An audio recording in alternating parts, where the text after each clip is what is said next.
இன்று இந்த நாட்டிலே எங்களுக்கு சுதந்திரம் கிடைத்திருக்கின்றது. 68வது சுதந்திர தினத்தை நாங்கள் இந்த நேரத்திலே கொண்டாடி கொண்டிருக்கின்றோம். இந்த சுதந்திரத்திற்கு முன்பு இலங்கையை 3 பிரிவினர்கள் ஆட்சி செய்திருக்கின்றார்கள். ஒல்லாந்தர், போர்த்துகேயர், ஒல்லாந்தர், அதே போல ஆங்கில பிரிட்டிஷ் பிரித்தானியர்கள் என்று சொல்லக்கூடிய பிரித்தானியர்கள். ஆகவே இந்த 3 இடங்களுக்கும் 3 ஆட்சியாளர்களுக்கு பிறகு 1948ஆம் ஆண்டு இந்த நாட்டிற்கு சுதந்திரம் வந்த பொழுது இந்த சுதந்திரத்துக்காக பாடுபட்டவர்கள் சிங்கள, தமிழ், முஸ்லிம் இனத்தை சேர்ந்த மூவின மக்களும் சேர்ந்துதான் இந்த சுதந்திரத்தை பெற்றுக் கொண்டிருக்கின்றார்கள்.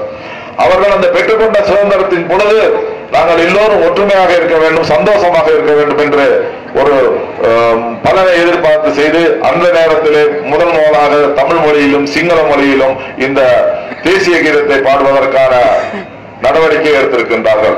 ஆனால் அதற்கு பிறகு வந்த ஒவ்வொரு அரசாங்கமும் மாறி மாறி வந்த அரசாங்கமும் தமிழர்களையும் சிங்களவர்களையும் முஸ்லிம்களையும் பிரித்து வைத்து ஆள்வதிலே, அரசியல் லாபம் பெற்றுக் கொள்வதிலே அவர்கள் கருத்தாக இருந்தார்களே தவிர இந்த மதங்களுக்கு இடையே, இந்த இனங்களுக்கு இடையே ஒரு ஒற்றுமையான நிகழ்ச்சியை ஏற்படுத்த அவர்கள் தவறிவிட்டார்கள். அதன் காரணமாகத்தான் இந்த நாட்டிலே ஒரு பாரிய யுத்தம் நடைபெற்றது. கிட்டத்தட்ட 30 வருடங்கள் யுத்தம் நடந்து அந்த யுத்தம் முடிவெற்று இன்று மக்கள் மீண்டும் சமாதான நிலைக்கு உருவாக்கப்பட்டிருக்கின்றார்கள். ஆகவே யுத்தம் 2009ஆம் ஆண்டு முடிந்தாலும் 2009 2014 வரை ஆட்சி செய்த அரசாங்கம் அந்த மக்களுடைய மனதை புரிந்து கொள்வதற்கு, அந்த மக்களுடைய மனத்தை கவரக்கூடிய வகையிலே நடந்து கொள்ளவில்லை என்பதுதான் எங்களுடைய முக்கியமான கருத்தாக இருக்கின்றது. ஆகவே இப்பொழுது புதிதாக வந்திருக்கின்ற அரசாங்கம் 2015ஆம் ஆண்டு ஜனவரி மாதம் 8ஆம் தேதி இந்த நாட்டிலே கத்தியின்றி ரத்தமின்றி ஒரு புரட்சி ஏற்பட்டது. அதுதான் மைத்ரிபால சிறிசேனா அவர்கள் இந்த நாட்டினுடைய ஜனாதிபதியாக தேர்ந்தெடுக்கப்பட்டார். ஜனவரி 17ஆம் தேதி இந்த நாட்டினுடைய இன்னும் ஒரு புரட்சி, இந்த நாட்டிலே ஒரு தேசிய அரசாங்கம் நடைபெற்றது.